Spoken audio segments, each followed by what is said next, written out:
We're here for another segment of Get Real with Jeffrey and Chuck. What I'm going to do is I'm going to let Chuck talk about what we're going to do in this segment. So Chuck, you go for it. Awesome. Thanks, Jeffrey. So I know that every man out there, every man watching this says, man, my life turned out just the way it was supposed to, right? Probably not, but certainly not me. And from my conversations, Jeffrey neither. So what this is about is saying, okay, God, where's my life? Where'd my life go? And because we've all had plans when I was a younger man in my 20s thinking, this is my life path, this is what I'm doing, this is what God created me uniquely to do. And suddenly it's not that. And so today we're going to talk about reconciling where we thought we would be and where we actually are and see how that works out, at least for Jeffrey and I. And we hope you gain something from that too. Okay, so let's go. You and I are both kind of just at a age to where we can look back a little bit and look at our past. Yeah. And I think we opened the segment a little bit kind of talking about what we're going to be talking about as far as where are we at today or where we thought we were going to be. Give me a little bit of your thoughts and give me a little bit of what you're thinking about that. Sure. Well, you know, there was a point in time when I had the stroke at the tender age of 49 that completely changed the trajectory of my life. And the only time that changed that much beforehand was when I walked in that 7-Eleven and got discovered for the Fandango movie, and that changed it in one way, and then the stroke changed it another way. And you know, the things that I used to be able to do physically just can't do anymore because I have very diminished capacity on my left side because the stroke was on my right side. And so one day, several times, you know, I wish I could say, you know, Jeffrey, I'm a perfect Christian and I never have an issue and I take it all in stride.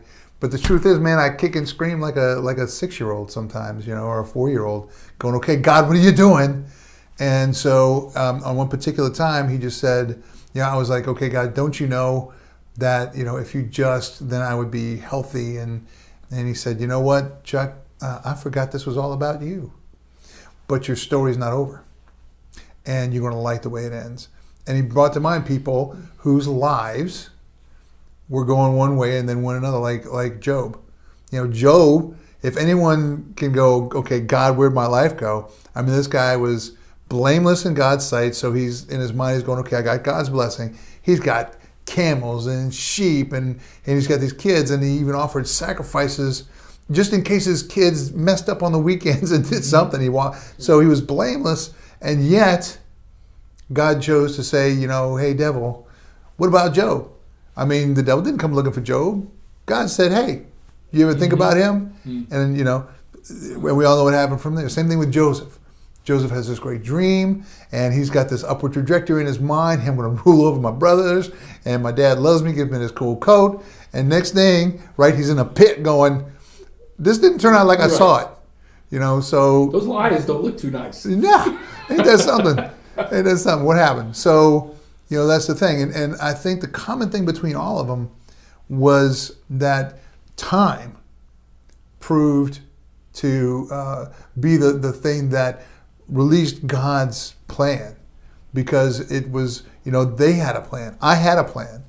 You know, I was a business guy making movies, you know, I had a record label at the time. And all of a sudden, my plan was gone. And so it became, okay, God, where's my life? Because apparently this is what you wanted. Now, why ain't you doing it no more? Where did that go? You know, so I can totally relate to what those guys were going through. Yeah. I know that I haven't had the challenge physically the way that you had. Mine was more mental, and not being able to realize that God had me through all the things through my life, through being from a broken home, having mom at 8. My mom was divorced from my dad, and she was thrown into having 2 kids, you know, and not knowing what she was going to do. And me having to step up. I didn't know where my life was going to be today, at the age I am today. But I do know something you had talked about was I had to learn how to live in the moment. Right. And where am I at right now? My issues tend to be more financial. I want to take care of my family, and with owning my own business, I've had my own business for 32 years.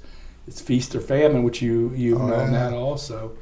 More feast than famine. Yeah. More famine than feast. Yeah, usually is right? more famine than feast. More famine than feast. And eat what you kill. That's right. And if there's nothing there, you hunters out there, you probably understand that. If there's nothing there, you can't kill anything. And that's where my biggest struggles are, of where I thought I would be in a different place now, 32 years later in my company. Sure. I have a wonderful wife. I've been very blessed. You married over your head. I did. Way over my head. Amy's like the best. So. Yeah, definitely. I know that. I know that. She is definitely smarter, better looking, and all of that. So understanding that this is where I'm supposed to be right now, today, sitting with Chuck, talking about what's going on in our lives right now. Man, absolutely. And that's, to me, has been a good thing for me to learn. It's taken me a long time to understand this is where I'm supposed to be. This is where you're supposed to be. And I appreciate you saying that you didn't think you were going to be at this place. So with that, what did you have to do to, or if you have, you might not have, to keep resentment, to keep shame, to limitations now physically. Tell me a little bit about that, because I don't understand, but I guarantee you somebody out there in social media land, can't say TV land anymore, or social media land, the internetverse. Are dealing with that. Yeah. Well, first of all, again, let me say that, I took it all so in stride, and it was all so easy. But the truth of the matter is, my, I didn't shine to it as quickly as I thought I would. And so, but that, again, brought out part of God's purpose, right? Because I think it was C.S. Lewis that says, God speaks in our happiness, but he shouts in our pain.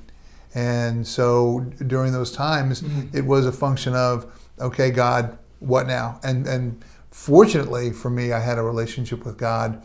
It wasn't the relationship that I should have had, but I had one.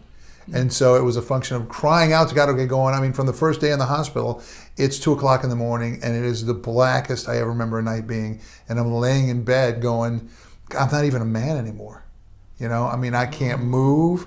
What good am I to my family? What good am I to anyone? I mean, I'm nothing. And God spoke and he said, you know what, Chuck, you're not in control. And I'm like, duh. I mean, I'm laying here, half of me's paralyzed. He said, no, you were never in control. You just had the illusion. You had my favor, and it looked like control, but it wasn't. And so that is part of what began the journey of, okay, God, what next? What now? And, you go through stages like peeling an onion. You get that layer peeled, and you feel like, okay, God, that's what I had to learn today. And all of a sudden, things start building back up, the resentment or the hurt feelings or whatever. It's like, okay, God, why? And they start, and he said, okay, so he peels the next layer of the onion down.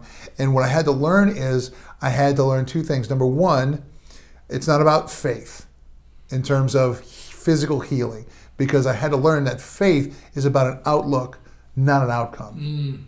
Faith is about an outlook, not an outcome. Second thing was, I had to learn to bow to God's sovereignty in my situation.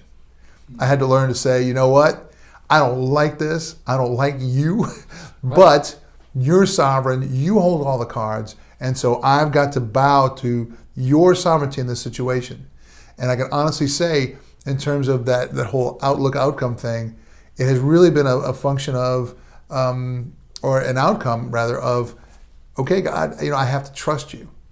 I have to trust you, because in the end, you're really all I have. And that makes all the difference, because once those things don't affect you anymore, once you don't say to yourself, well, it's my fault. I did this. I made myself have this horrible thing, or in some way I deserve it because I messed up, to go and, well, wait a minute. God causes all things to work together for good. Okay, good. You know what I learned? Good doesn't mean standing around a campfire, elbow in arm, singing Kumbaya. Yeah. Good means beneficial. So now the Psalms, when it says, you fill my life with good things, now it makes sense to me because you fill my life with beneficial things that have made me grow and stretch. And the journey's not over. The journey's not over. I honestly, I hope it's never over, because I don't want to go through all this, Jeffrey, and not have changed. Right. You just go through all of this horrible stuff.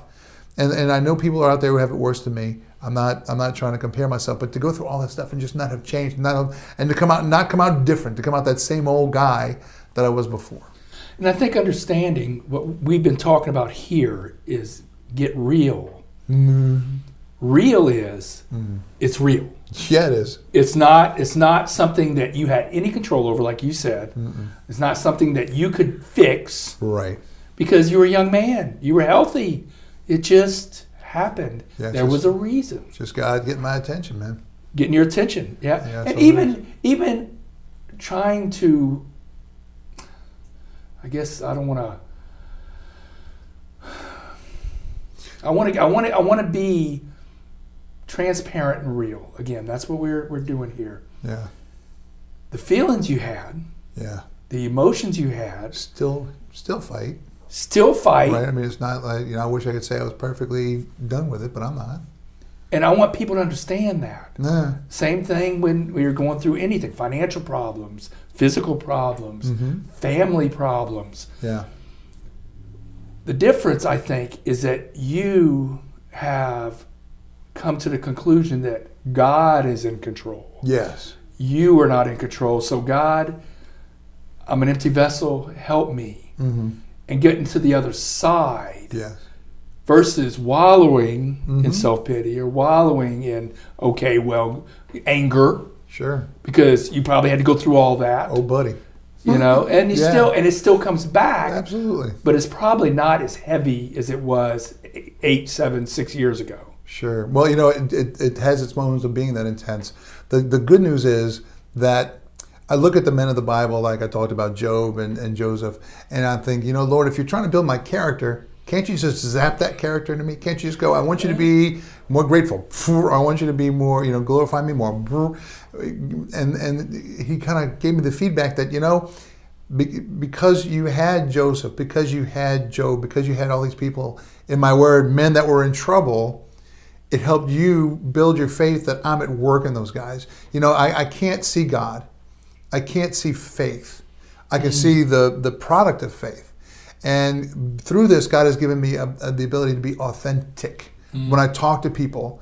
Because you hear some preachers talk about troubles and struggles, and you're thinking, man, that guy went through a problem in his life. He's living in a $2 million home off in the, but it gives me a place of authenticity to come from and say, you know what? I can't see faith, just like I can't see the wind, but I can see the tree bend in the wind. So if someone can see what I'm dealing with and see God at work, because I've seen me deal with this by myself, and I'm like a little screaming kid, or I'm off in the corner in a puddle. But because of God's grace toward me, that He continues to hold me up, continues to give me promise for the future, that He's at work, and then through my witness, I get to help Him build His kingdom, then you see that tree bend. And hopefully it's saying that, you know what? I see God. I don't see Chuck dealing with these struggles in a certain way. I see God in his life, helping him walk through this. And they realize that there is a God, and that He's involved in my life and can be involved in their life, because God's word says He's not a respecter of persons. What He does for you, He does for me. What He'll do for me, He'll do for you too. That's good. Yeah, That's thanks. good. That really is. And I knew you before, and I know you now. And to me, Lucky me. Yeah, lucky you, lucky me, man, lucky me. I'm the one that's blessed. I see that pretty much. You loved God, like you said. You loved God. You felt like you were doing the right stuff, and you were. You were doing a lot of good stuff to further the kingdom. You were, and you still are. The difference is I see you were trusting God more because you have to. Oh yeah. Versus just like me before in my financial things and all the stuff that's been going on with me, I'm having to trust God more. But just like you're doing and just like I'm doing, I really believe we're at a trust level that took many, many, many years to get to, and to humble us to realize that we're going to talk about this in another segment. The scriptures are true. Yeah. That was what was hard for me. Yeah. Is really, I read the scriptures, I studied, I, just like you, looked at them, was, for many, many, many years. I turned my life over to Christ in January 20th of 1984. I just feel like in the last 5 years, I'm growing. Yeah. And that's where I'm at right now. Yeah. Well, one of my favorite scriptures is that he who has promised is faithful. So we can trust him because he is faithful, because he's delivered. He's delivered. Has he delivered me complete healing? No. But if he delivers peace that transcends the disability, then the disability is null and void. Right. Because it has no control over him. Because this is not who I am. Right. God's word says this physical body is I'm in it for a little while. It's not who I am. But he's brought me at the same time. He's brought me to a place that I can be comfortable and say, I am valuable to him. I am valuable to my family, which, that night in bed, I was like, I'm not valuable to anybody. I have no value at all. So he's kind of moved me from that place, from that surface value to now having that depth of value, saying, it's my value is found in whose I am, not who I am. And of course, Jeremiah 29:11 says, hey, I know the plans I have, and they're plans for good and not evil, so you have a future and a hope. And so even with this diminished capacity body I have a future, and I have hope, and my hope is in him. I think about when you mention that, I think about Paul. What if, because of the thorn, which the historians and commentaries and all the things that we've studied, was something with his eye, that he could not, his eye had issues, but if he could have sat there and said, I just can't do this, I can't help anybody, then getting thrown in prison with chains. Oh, I can't help anybody, this is, and he was doing it for the gospel. Yeah. Come on. In the middle of all of it, right? In the middle of all of it. Wow. So where I have to say, okay, if Paul can do it, if Chuck can do it, where your example is that you're still pushing forward, you're still going through, you're still sharing your heart with me, you're still sharing your heart with others, you're sharing where you're at, where you've been, where you're going, who am I to just, in my stuff, God, you have got me. Yeah. You have got me. Sure. Trust in you with all my heart, soul, mind, and strength. That didn't mean before the things that I've dealt with in the last 4 or 5 years. Yeah. That scripture was just words coming out of my mouth. It wasn't real. Where now it has to be real because I am not in control. Yeah, right on. I am not in control of what business, the hunters, what food's going to be out there, what business is going to come, who's going to knock on my door. I have no control of that. Yeah. Realizing that, what I've got out of that is my peace back. And what's that worth? What's that worth? I think it was Job who said, once I knew about God, once I had heard about God, but now I know him. And that to me, in my walk, has made all the difference. Is, once I heard about him, once I try to do stuff for him, but the nature of the relationship now has gotten much, much closer, much stronger. And that's made all the difference. It gives me the peace to understand. Now, does it rise back up? Absolutely. I just have to keep in mind, God's word says in the Psalms, he says, he is mindful that we are but dust. And so if God remembers that we are weak, that we are only made from dust, then how can I be upset with myself when I fall? But I got to tell you, I have a whole new respect for the children of Israel. Because I used to beat up on those guys. It's like, wait a minute, you just crossed the Red Sea and now you're building a golden calf? Well, what are you thinking? And so now I got to talk to myself and said, Chuck, God just brought you across the Red Sea and you're building a golden calf. Mm. You know, so it kind of where that flow is. So having that closeness now is what's made the difference. Yeah, when you were talking, okay, I'm gonna step back just a little bit. You're talking about building the golden calf. What does that mean to you in today's terms? In today's terms is wow, that's a question off the cuff. Yeah. Building the golden calf to me is putting your investment in something that you hope will pay dividends because you have no faith that God's going to pay dividends. In terms of doing things your own way, and that's the gold. I think is very interesting because they took the gold, which isn't it interesting that all these slaves had all this gold. Yeah. But that's a whole other story. But to me, it's saying, okay, you know what, God, it's like the old joke. The guy falls off the cliff and he's hanging on a branch, and he's like, God, if you're up there, rescue me. And he hears a voice that says, okay, my son, let go of the branch, I got you. And he goes, is there anybody else up there? Because he's just too afraid to let go of the branch, even though it's God. You know, it's wanting to manufacture trust in something else because what you think you have, or what you thought you have in God is not working because you didn't have it. It's not that God wasn't able, you didn't have it.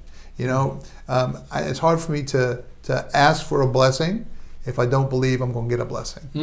You know, it's like why am I throwing words up against the ceiling? You know, if it's not really going to happen. And so that's what it means to me. What does it mean to you? That's kind of, I guess, the same thing for me is that, am I really going to, back to the bottom line is, who am I going to trust? I feel that I have this. And I guess I'm more, like I said, on the other side of just being able to trust. I'm kind of still trying to grow there, still trying to understand where my journey is. But the difference is I know today, this moment is exactly where I'm supposed to be. Yeah. What that does is it relieves me of thinking about my past. Right. Aware what I've been, what God has brought me through, what I put myself in because of what I've done. Oh boy. You know, the consequences. Trust me, the laundry list. Oh, Jesus, deliver me. Yeah, and he has. And that's what's so cool. Yeah. Is that's when I go back to scriptures and I have to believe him that he has redeemed me. Yeah. So what that does, it gets me where I'm at today, a hope for the future, not just physically here, but know that I have a place after this place. Right. Isn't that a beautiful thing? And that is a beautiful thing. Yeah. Well, one of another scripture I love out of Matthew is when Jesus asks his disciples, he says, who do people say I am? And they give him all these answers. And then he says, well, who do you say I am? And I think the way we answer that question today directly affects the quality of our life. You know, Jeffrey, who do you say Jesus is? Is he your Redeemer? Is he the Son of God? Is he, or is he just a historical character? You know, Jesus' word says he came that we would have life and that more abundantly. And so the answer to the question, who is he, is something that will describe the overall quality of your life. That's good. All right, we need to wrap this thing up, and I appreciate you. And we'll talk about some other things. I think the next segment might be on money, but I'm not sure. But so let's just close it out. And I want to thank you for taking some time with me today. Oh man, thanks for asking me here. I'm glad to be a part of this. Appreciate you. Well, hopefully you guys have learned something from the transparency that we've been able to show that, maybe your life's not where you want it to be, but hopefully you're making peace with where God has you at this time. So, Jeffrey? Yeah, we hope that you're able to take some things away from this. If you have something that you would like for us to talk about and kind of mill over, send it to us in this email right here. I think it's right here. It's going to be somewhere around here, but I think it's right here. And find you somebody that you can talk to. You need somebody that to where you're not an island. You need somebody that you feel safe with also, that they're going to feel safe with you. So if I wouldn't have these guys around me, Chuck, and a lot of men around me that are encouraging to me, I don't know where I'd be. So look forward to seeing y'all in the next segment. See you next time.